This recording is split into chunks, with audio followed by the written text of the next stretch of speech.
Sa iba pang balita, nagkaloob ang Department of Agriculture Regional Field Office 2 sa ilalim ng livestock program ng kabuuang 4,430 na free-range chicken sa mga magsasaka mula sa iba't ibang bayan sa mga lalawigan ng Cagayan at Isabela nitong Martes, ika-26 ng Mayo. Ayon sa ahensya, kabilang sa mga benepisyaryo ang mga magsasakang naiulat na nawalan ng kanilang mga alagang manok matapos tamaan ng mga nagdaang kalamidad sa rehiyon. Bahagi umano ito ng Typhoon Rehabilitation Program ng DA upang matulungan ang mga apektadong magsasaka na muling makabangon at magkaroon ng panibagong mapagkukunan ng kita.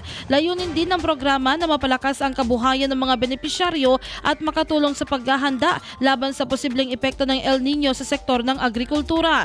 Inaasahan namang makatutulong ang pamamahagi ng free-range chicken upang madagdagan ang produksyon ng manok at itlog sa mga komunidad at mapalawak pa ang kabuhayan ng mga magsasaka sa buong Rehiyon 2. IFM News.